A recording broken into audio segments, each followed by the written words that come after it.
That was funny.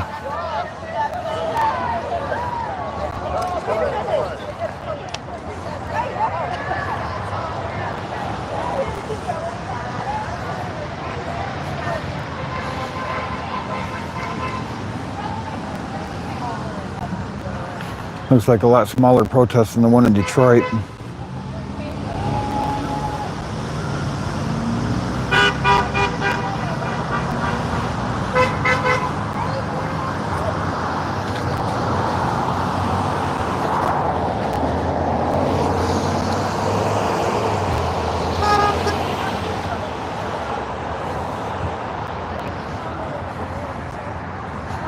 How's it going? It's going great.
She lives in Dearborn. The other side I made, I still have, and so I see right here.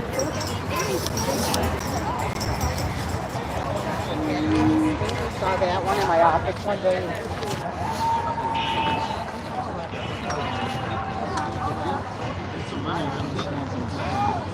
Cars can go 35 miles an hour down the street. Yeah. And then we got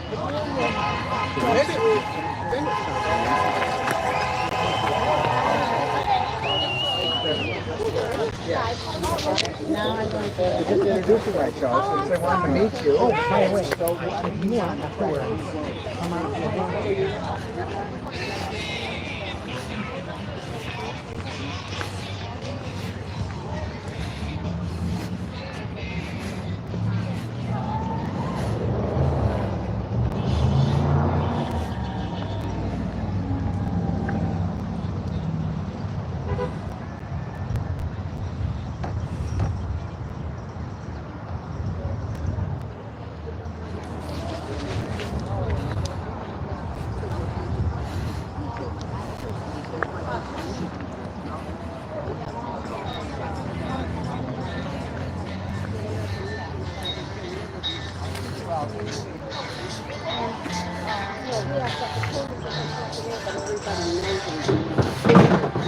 Excuse me. Is there going to be a speaker today? There's supposed to be, really but we don't know Yeah. who it is. I went to the train station yesterday, Yeah. and they had several speakers. Yeah, we were here. We were thinking maybe Cal Larry might be here. I was thinking he might, but I don't know. Were there a lot of people there? I was going to go, but then it started raining at 3 o'clock. Were you there for like the 2 hours or? I was there for about an hour. I had to go to work, but there was. I thought my song. She's a state rep for Roseville and St. Clair Shores and Warren. I thought she was going to be there, but I didn't see her. So, but there's probably at least 1,000. Yeah, it's not as big as Wyandotte, yeah. Yeah, I was a couple days before that. I was at Macomb at the community college where Trump was coming, but there were a lot of people there. I'd say my estimate was 1,000, but they might say it was like 500. Yeah, because they did the walk from here to The protest in Detroit at Hart Plaza on the 19th, there was, I'm going to guess, about 3,000. I recorded that in this YouTube, so Did you see the city council? so people that can't get out here and see it, you know, put it out there for everybody to see. Okay, that's good that you do that. Yeah. Did you see the Wyandotte City Council meeting last month? No, I quit. Todd says that after this election, the next election, he's running for mayor. Oh, he's already saying that. Right? Oh yeah, he's already told everybody right there on TV. It's like, and in the next election, I'm running for mayor. We're going to turn the city around. What's wrong with Wyandotte? Yeah, I don't understand. I just wonder.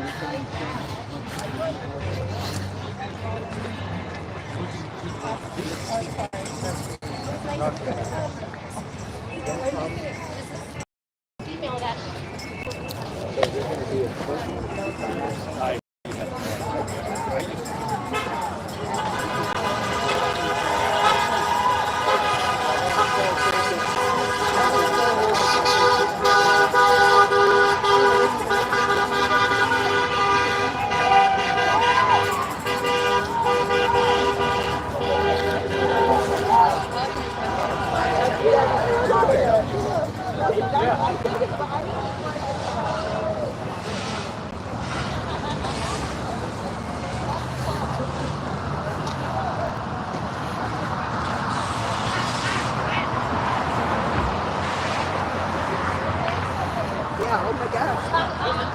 Holy smokes.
Hey, ho, ho! Donald Trump has got to go. Hey, hey!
much smaller turnout than Detroit.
I think I'm the only person here without a sign.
I guess they're going to have a speaker in a little bit.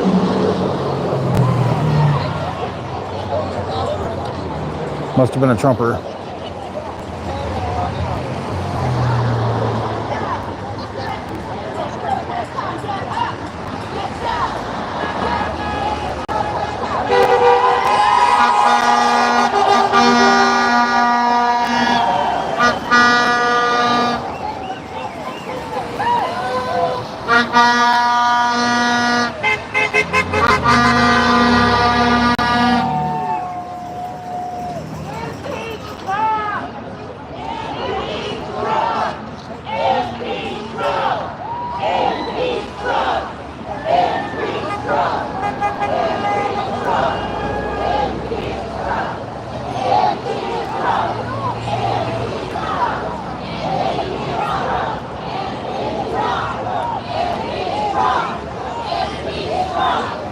From what I've noticed, Detroit's a lot safer.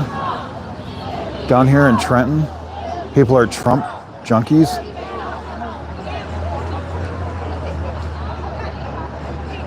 So something bad could happen while I'm here.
It's a little cold out here today.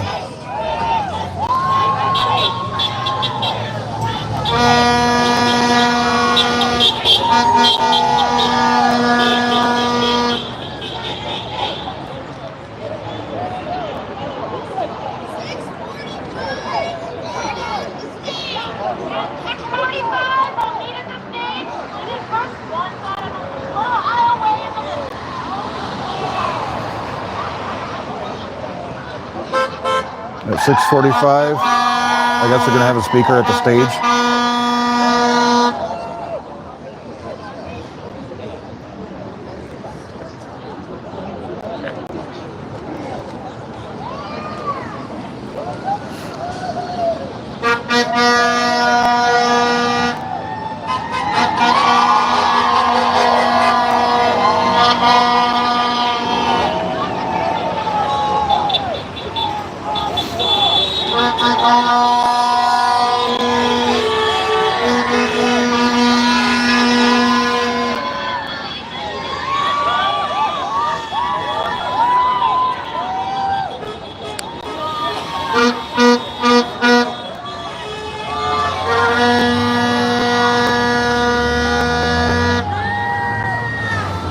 I like that sign, America needs immigrants.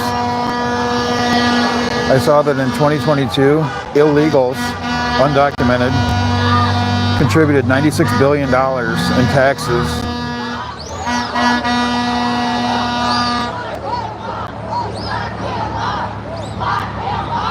So it costs us money to deport people and to arrest people, and we lose $96 billion.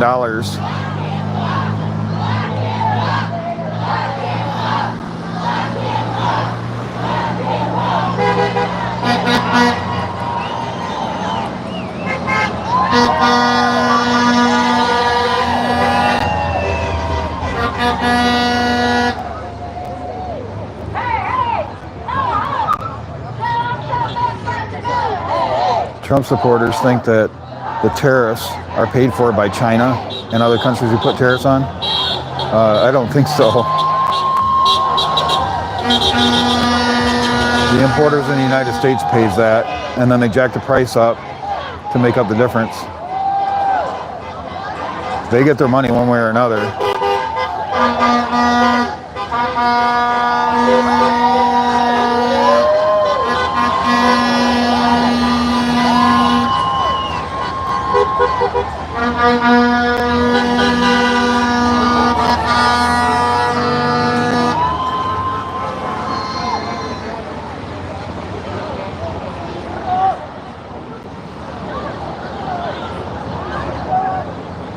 friend of mine has a niece that spent years in college to get her dream job as an IRS agent. She finally got in. 3 months later, she got shit canned by Elon Musk.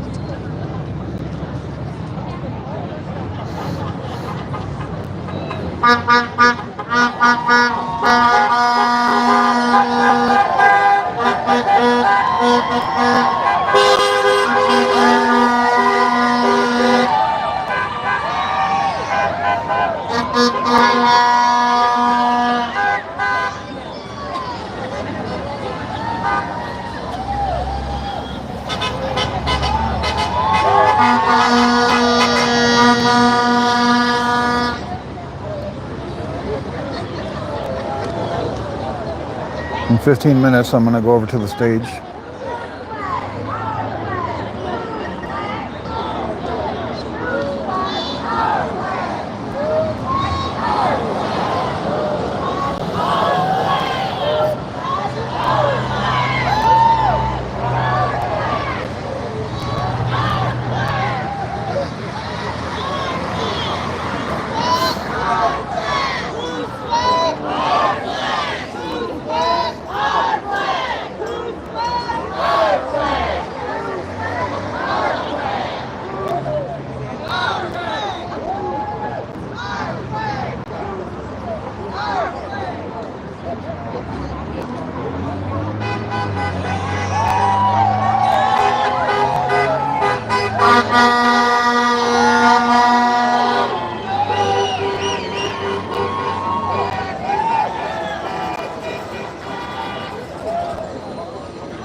Hopefully nobody's going to complain about me streaming live on YouTube.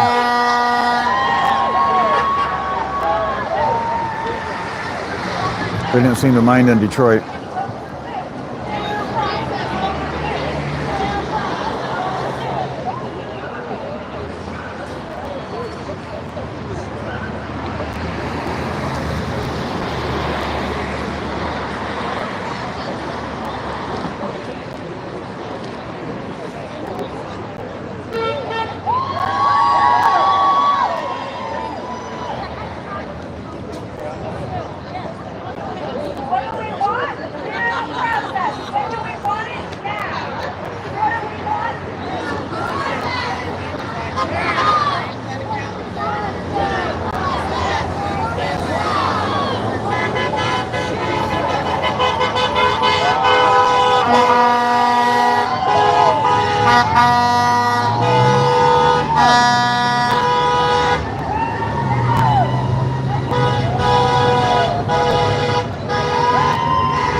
Nobody's blocking any roads.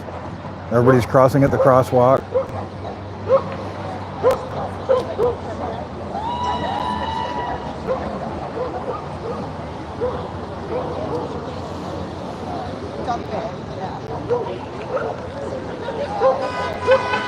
Kind of surprised they had it this late.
Seven more minutes and the speakers are going to start.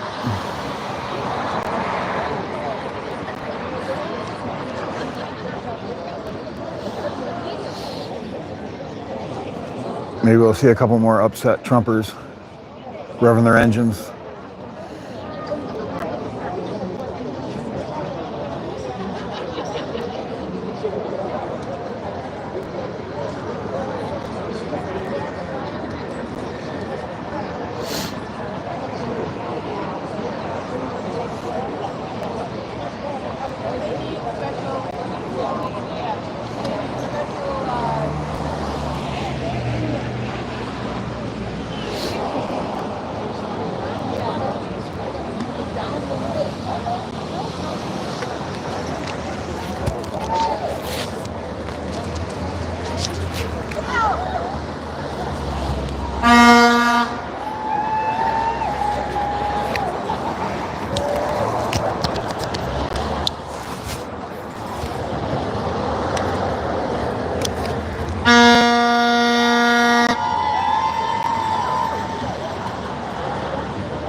Some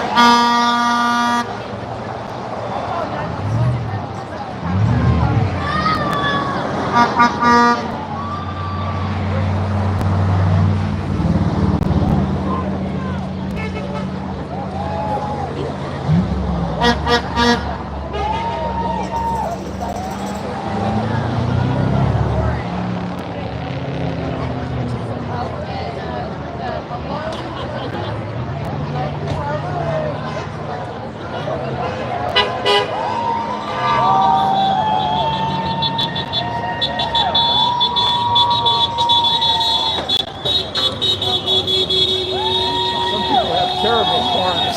Oh yeah.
Two minutes.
Okay, I guess the speaker's going to talk now.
Acknowledging that that's really happening. Right.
That just actually to be a target.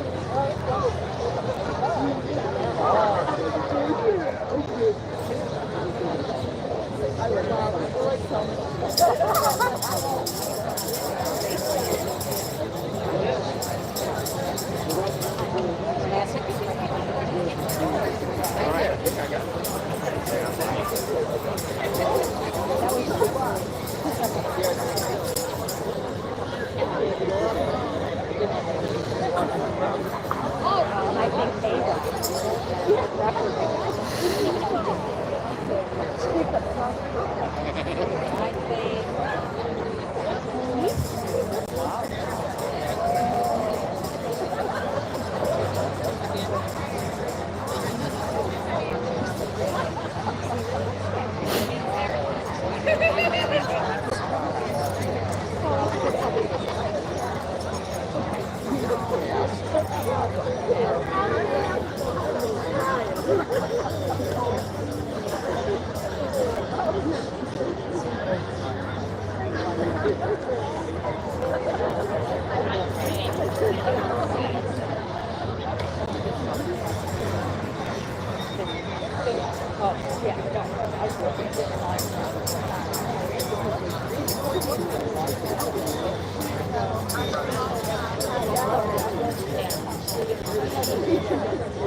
Now hold that phone. Yeah.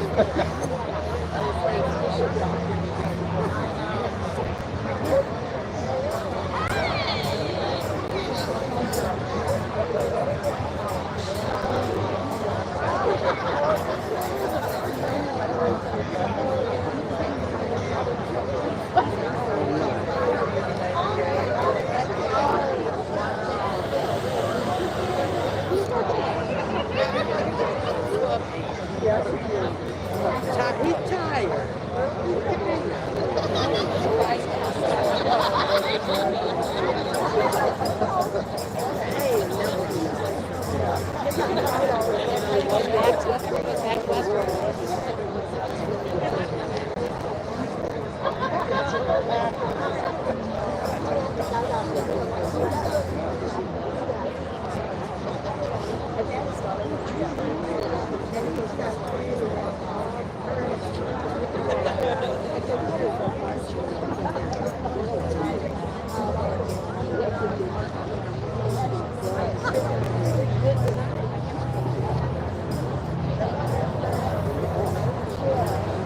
Speaker should be up there in a minute.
Praise be. Woo!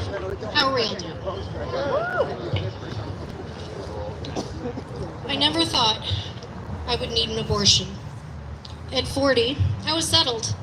Mother of 4, me and my husband, Evan, had talked about maybe having a last child, but it had been a few years. During my pregnancy with our youngest daughter, I had complications, and they felt that it was not safe to continue with another pregnancy. We were so busy raising our 4 children, full-time jobs, taking care of our aging parents, and financially, it would break us. So when my pregnancy test turned positive, I sat in silence, then tears, then guilt, then clarity. We just couldn't do it. But by 2026, not ready was not a valid reason anymore. After the re-election of Trump's-aligned administration, Project 2025's blueprint had aggressively been implemented. The Comstock Act, a 150-year-old written law before women could vote, had revived banning the mailing or distribution of anything intended of producing an abortion. That included abortion pills, medical equipment, even information. Clinics shuttered. Telehealth providers stopped offering care. Pharmacies were warned. Fill an abortion-related prescription, lose your license. It didn't matter if abortion was technically legal in Michigan. No one could prove it. My OBGYN told me quietly, "I can't help you. It's not worth the risk. I'm sorry." I drove alone 5 hours to a clinic to another state, only to find anti-abortion protesters lining the sidewalk, emboldened by federal protections lifted just months earlier. The clinic doors were locked. The state had passed a heartbeat law 2 weeks before my appointment. I tried ordering pills from a European nonprofit. The package was seized by customs.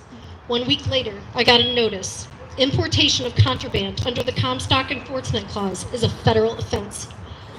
My inbox flooded with automated emails from digital platforms. We can no longer assist reproductive services. By week 10, I felt concerned. By week 12, I started bleeding, cramping. Something was wrong. But when I went to the ER, the doctor said they couldn't intervene unless there was an imminent threat to my life, as defined by the federal guidelines.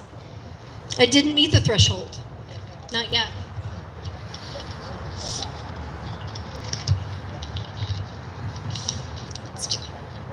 I went home with paperwork and painkillers. My pregnancy ended in my bathroom, just with my husband and myself. There was no ceremony, just blood and silence. My rights didn't vanish. They were mailed away, piece by piece, until nothing arrived.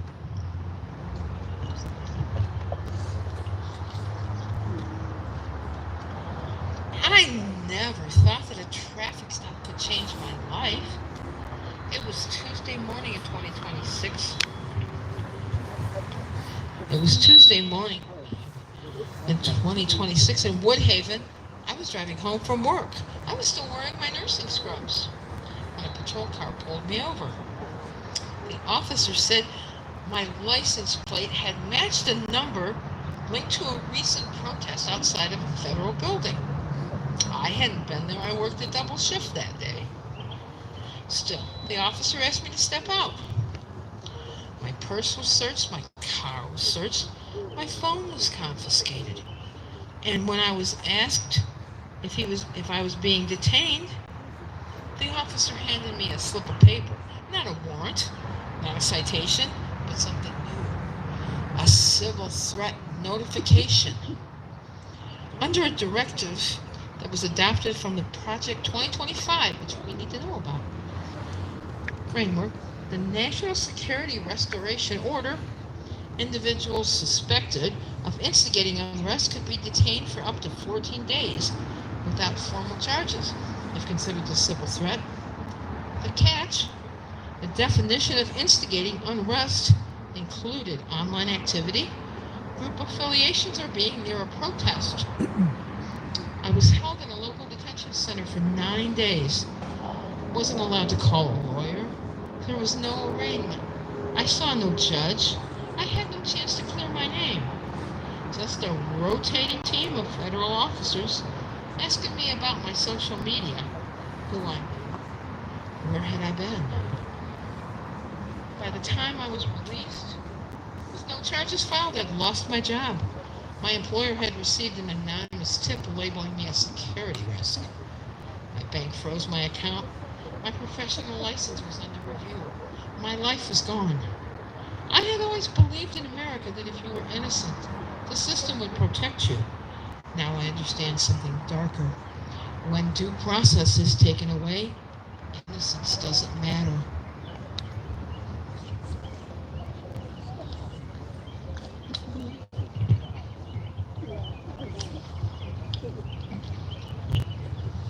Three years ago, I thought I had the perfect life after coming here to America. I had started brand new in the land of dreams, the American dream. I wanted to live in a country where I was truly free, away from violence and struggle from my abusive partner and from a war-torn and corrupted country that I did not recognize anymore.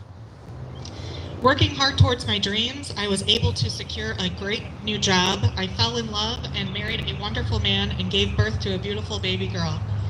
It felt like there was no limit to my happiness. Being that I was on temporary protective status after seeking asylum, I started the long, arduous process of becoming an American citizen. I knew it would take years. One day I got a phone call to come in to check in with my immigration. I thought nothing of it. It was routine, so my daughter and I went. I did my part and went with the process as I was told. During my check-in, things did not seem right. A group of ICE agents came right up to me, interrupted our visit, and told me that I was no longer welcome in this country and that I must leave with them right away. Question after question, no answer. Plea after plea, absolutely no compassion. I asked for my immigration attorney. I asked to speak to my husband, anyone. I could not take my daughter back with me to that dreadful country. I did not know what would be in store for me in the future I had built here in America. Once I arrived to my home country, I was lost. No family left to speak of, and with a child who was in a foreign land, scared and missing from her family back home. Soon after, I had found out that my husband had been working tirelessly after he heard ICE had the intention of deporting me. He tried everything he could, but knowing that my daughter was born in America, he thought at least he could keep her safe while we scrambled to figure out any just cause for why this was happening and how to make it stop. But my daughter, who is an American citizen, and I were far gone. We had already landed in a country she did not know, and with my fears, I was scared to navigate that place once more, all alone with an innocent child caught up in the middle of such a dreadful mess. So here are now, and it has been nearly a month, and it seems that here we have to stay. My husband and neighbors are filing lawsuits and holding rallies. I hear some are going nationwide and on television, and we both see you all trying to fight for those like us against this Trump regime. I have a simple message and plea. Don't ever stop. Please. How I miss the United States and what I thought it stood for. Today I am back to the land I fled without support or guidance on how to start over. I must work to provide for my child and leave her with practical strangers to make ends meet. The partner that I had ran away from heard on the news of my deportation and has been attempting to get back in my life, and there is no support for women's rights or safety from such a man. I live in fear every day and sometimes wake up at night in tears as I hear the violence in the streets, as I sleep with my daughter clutched to my chest. How did it come to this? Why us? It is just so confusing and disheartening. I went about my asylum in the correct way. I knew there were those out there for mass deportations, but those same people have always said if immigrants do it the correct way, they would have no problem with it. I guess I was wrong to have the hope that those who created the United States, who fled for their own freedom long ago, would be able to recall what it was like to be in my shoes. All I can do now is have faith that good will prevail. I have to stay strong, but I cannot stay strong forever. I need your help. I need you to make more noise, so loud that we can hear it over here. Please, I beg you, for the sake of my daughter, our Homeland Security and the government has failed us. The Trump regime has failed us. May your voice be the one to once again set us free.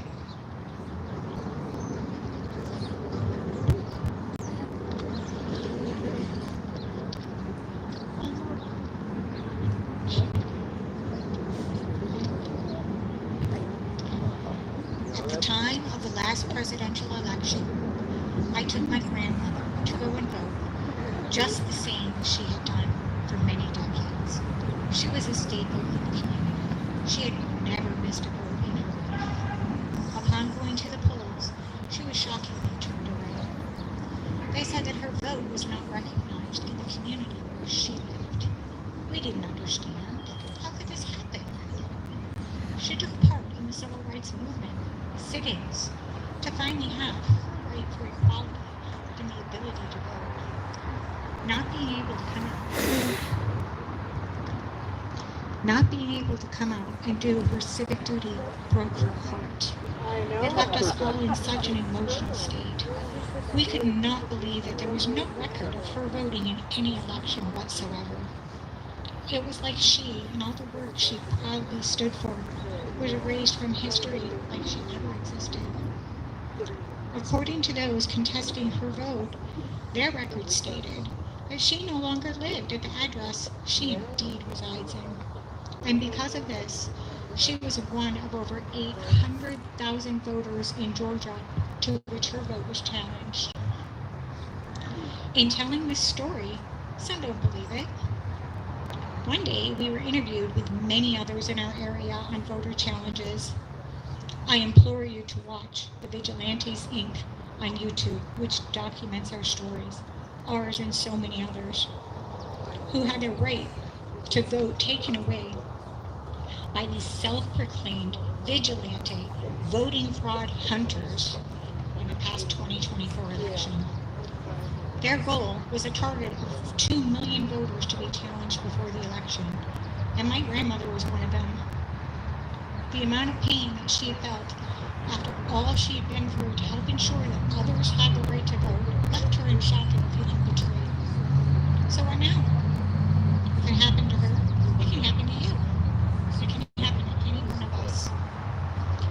After all the rallies, petitions, and protests to get the rights to vote for women, for people of color, and all Americans to have an equal right to vote is an unwavering fight that we must take on. These challenged votes, these disenfranchised votes that have become the new normal for elections, being steered in favor of Trump and those that follow him. If they can't win fair, they intend to win at any and all costs. While we continue in our fight, now another blow comes with the SAVE Act, H.R. 8281, passed by the House and onto the Senate. It encourages voter suppression in so many ways. For many in our rural communities that rely on mail-in and online registration, this would be an eliminated option. It further challenges women to have proof of U.S. citizenship with their passport, military records, or birth certificate in order to register to vote. Well, my grandmother never had a passport. She never left her little town in Georgia. She never served in the military. and she has no easy way to access a valid birth certificate for her to register again. It's all such a slippery slope. What's next? Will this rule ever apply to those already registered? And will it be challenged right at the polls on election day?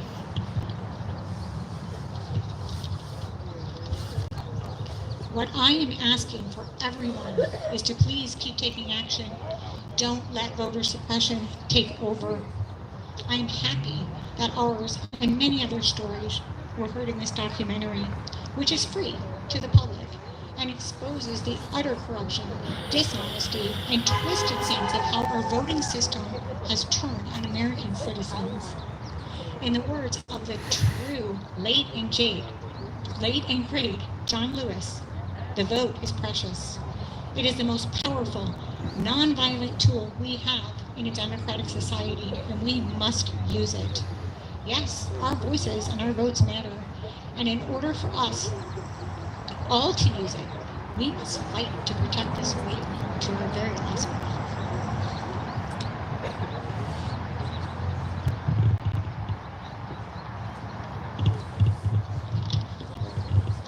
In 2027, the air and windup burned the back of your throat by noon.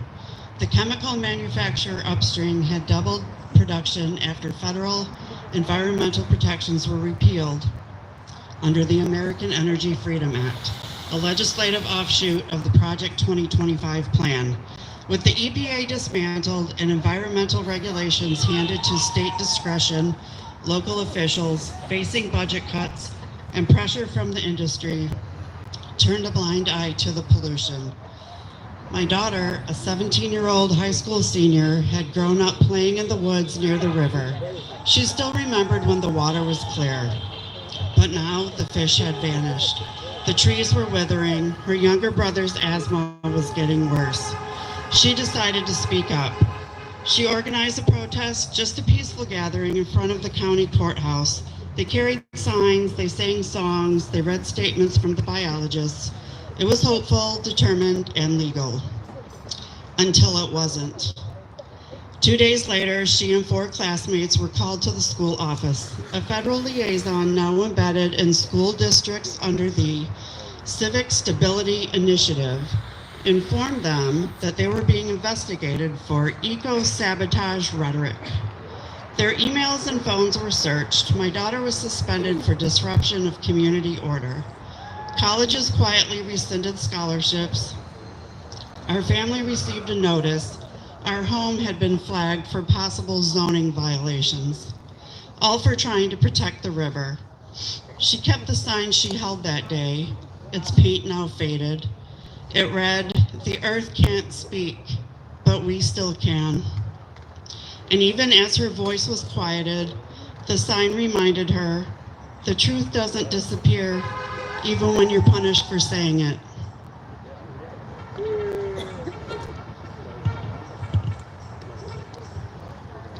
I moved to Downriver in 2022 for one reason. It was a place where I could breathe.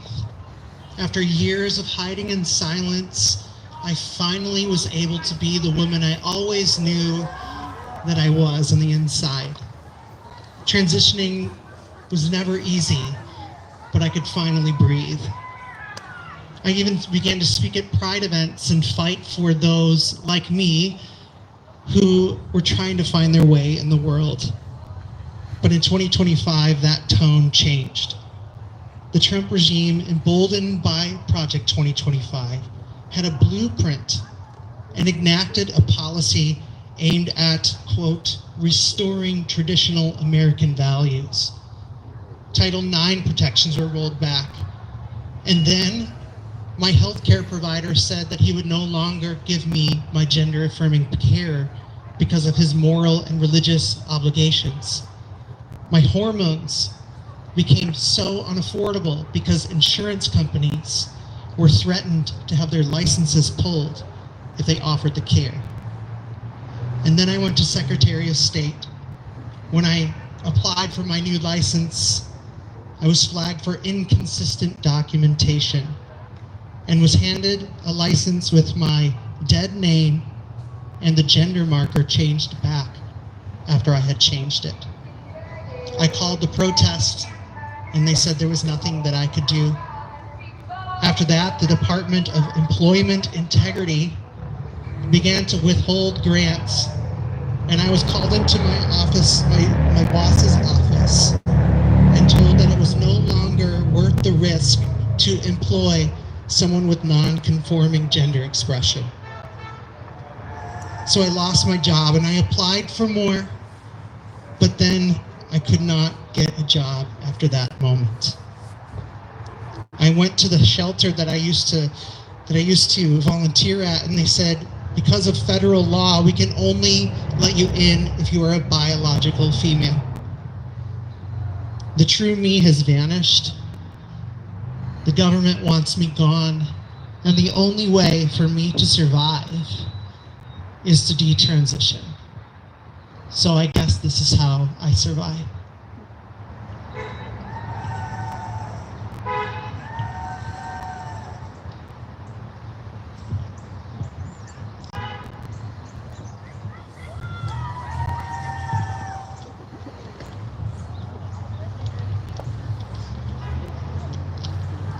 In the fall of 2027, I stood at the edge of my classroom, dry erase marker in hand, staring at the board.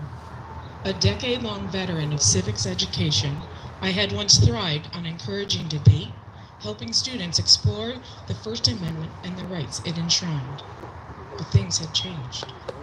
After the passage of Executive Directive 305, a key implementation of Project 2025, federal agencies had been overhauled and consolidated.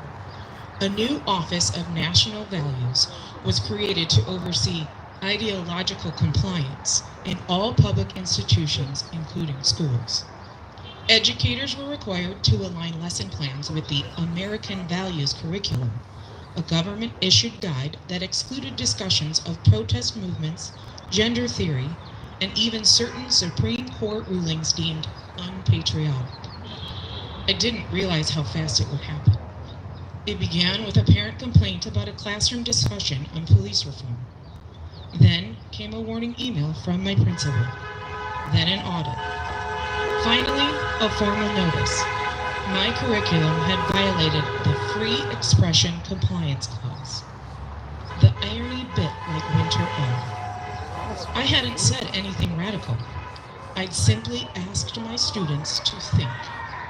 But under the new rules, asking students to question had become a punishable offense. My TikTok account, where I had once posted short videos explaining the Bill of Rights, was flagged as subversive. Within weeks, all my content was removed and my account banned. I received a government citation for misinformation with institutional authority. My appeals went nowhere. My teaching license was suspended for undermining national cohesion. With no job, no platform, and few allies brave enough to speak out, my voice, once a vibrant thread in my community, was silenced.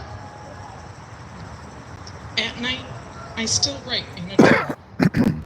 Not for the students, not for followers, but to remind myself I once had the freedom to speak.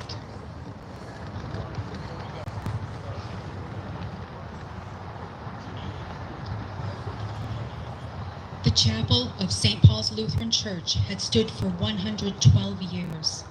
A small stone church tucked into the corner of an aging neighborhood. My husband, Pastor Eli Ramsey, had served there for 18 years. He wasn't a firebrand, just a steady presence, known for his open-door policy, his humble sermons, and the way he welcomed anyone, no matter who they loved, where they came from, or how they believed. That openness had once been a point of pride. But in 2026, after the Trump regime adopted several provisions from Project 2025, religious expression came under stricter federal control. A new policy, the Religious Integrity Act, claimed to, quote, protect faith from political manipulation.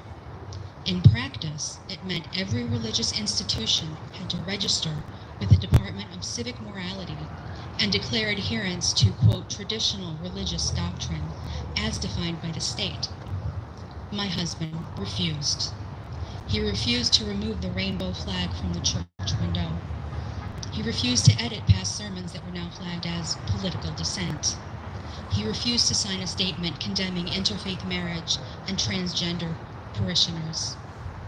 In response, the chapel's federal tax exemption was revoked. Donations dried up.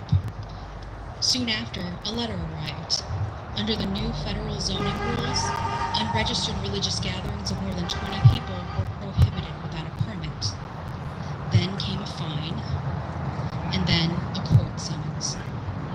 By the spring of 2028, the church was closed. Its bell, once a symbol of Sunday hope, no longer rang. But my husband still met his congregation in backyards and living rooms by candlelight, quietly, determined. He often said, worship is not a building or a permit. It's a light you refuse to let them turn out. And so, in the dark, they kept the light on.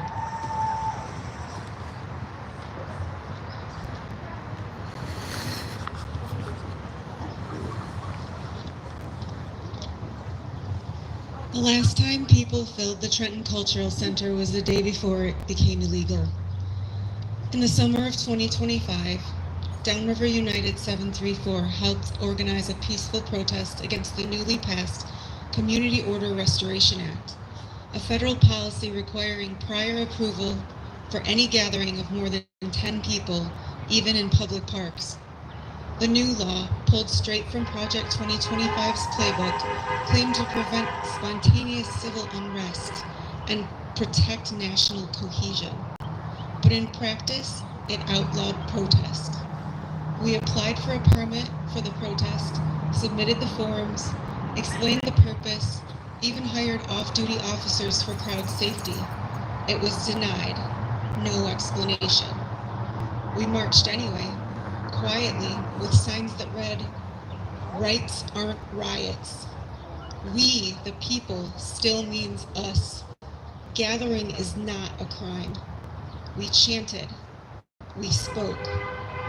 Until the drones appeared. Without warning, police declared the gathering unlawful.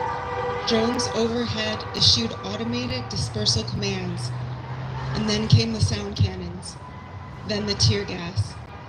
We were all arrested under the Federal Civil Harmony Enforcement Code, which made organizing or promoting an unapproved protest a felony. The organizers of protests were fired from their jobs in medicine and advertising. We were all placed on civil risk watch lists, literally making us targets in our community. The state news said the protest had disrupted traffic and endangered citizens. They never mentioned that it was peaceful, that the only violence came from the government, because they knew if you can't gather, you can't speak. And if you can't speak, you can't be free.